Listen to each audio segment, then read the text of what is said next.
Start. Hello all.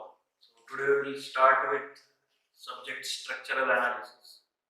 Now structure and analysis, these are two terms what we have to focus on. Now structure, it is any assemblage. Structure can be pen, pencil, a table, chair. So anything what you are coming across, that is structure. Now from civil engineering point of view or mechanical, wherein you deal with different types of structure, so that focus we are going to give first.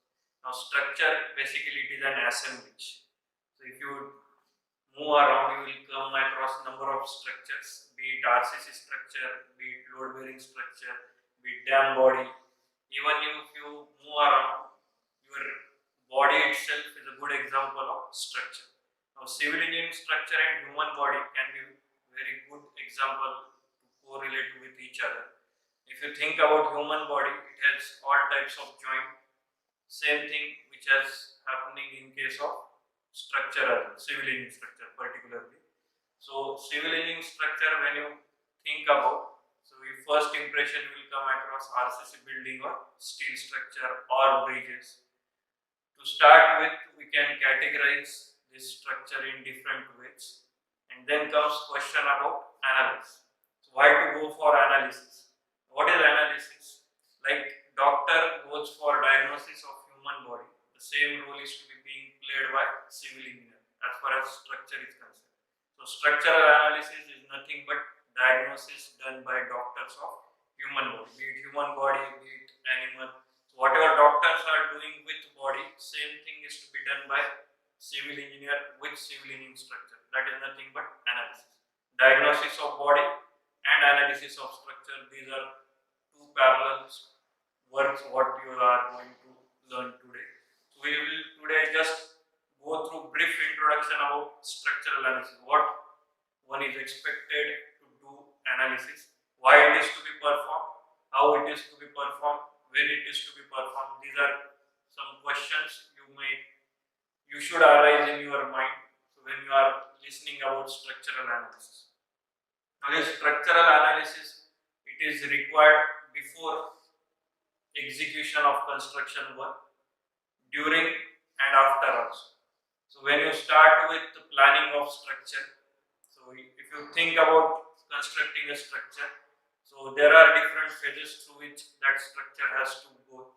So first there will be architectural planning, then you will have to go for structural analysis, and then you can come at structural design, thereafter come execution part. So analysis is prerequisite of structural design for newly constructed structure.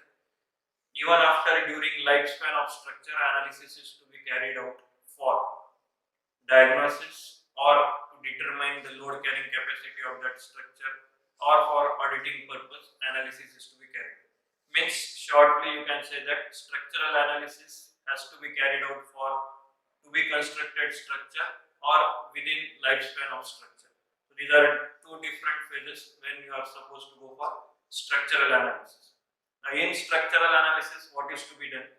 Like doctor when diagnose your human body, so you go to doctor either as a preventive measure or after suffering from any disease. So preventive measure, if you think about, you go for routine checkup. Now same thing if you correlate with civil engineering structure for particularly newborn structure or to be constructed structure. So therein you have to study different aspect related to civil engineering. Now when you are in the womb of mother, different tests are to be carried out on that particular object which is going to take birth after few months. Similarly, when you are dealing with civil engineering structure, when you are doing different types of paperwork, you are supposed to go through different phases. Now, one of the phases is structural analysis. What you are going to do then? So you have to first think different preliminary dimensions. Let's say RCC structure if you are planning. So you have to think about different levels, slab level, then beam, then column, then footing. So this is how load transfers from top to bottom. When you are analyzing, in analysis you have to think about different loads acting on the structure. Now what are different loads? Say kind, there may be dead load, there may be live load, there may be seismic load, there may be wind load. So these are different frequently studied types of loads. Now when there are loads on the structure, there has to be some response. As there is attack of bacteria on human body and body responds in different way.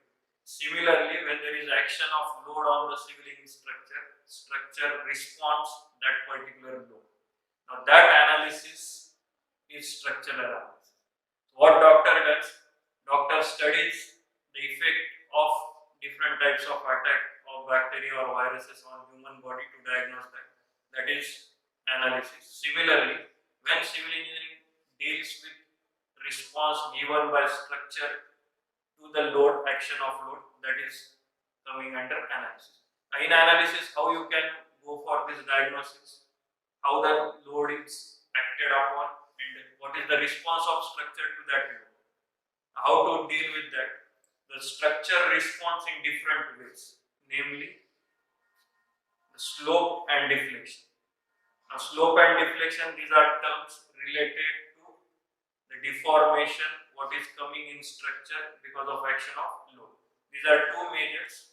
Now, slope is typically applicable or referred for different rotations coming at joint, and whereas this deflection is particularly linear deflection along the line of force or due to action of force or load externally acting on.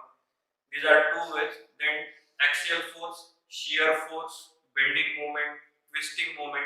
These are different responses given by structure or structural member to load acting on.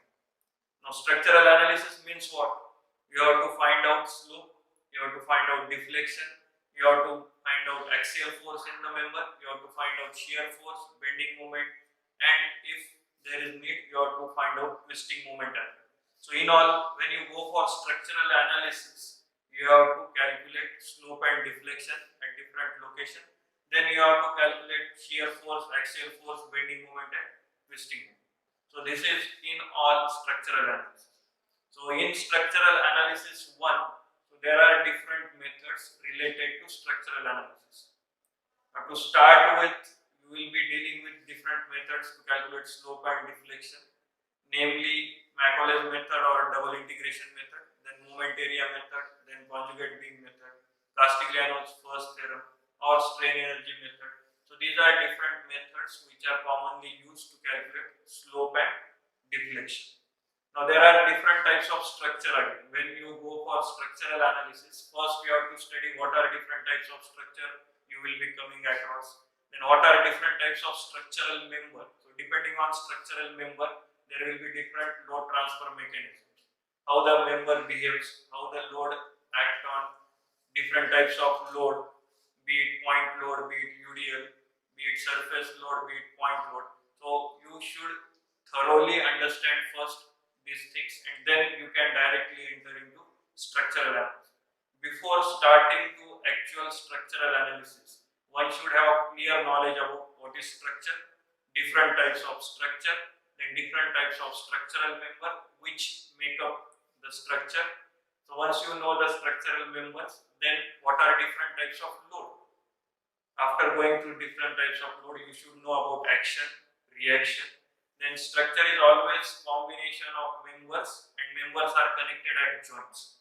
So what are different types of joint? What are different types of support? Because unless and until you support the structure, it will not be in stable condition or it will not be in equilibrium. So what are different types of support? So once you apply the support, so what is the constraint offered by support? What are different reactions coming there? As there is action, there has to be reaction. So what are actions? What are reactions? So these are the things you should come across to give you glimpses of structural analysis prerequisite. So knowledge about these things, that is type of structure, type of structural members, action, reaction, type of support, these are all prerequisite of structural analysis. Once you thoroughly understand the concept of structure, structural actions, structural members, then we can shift to structural analysis. So for today, we will stop here. In next section, we will continue with different types of structure, then structural member, then action reaction. Thank you very much.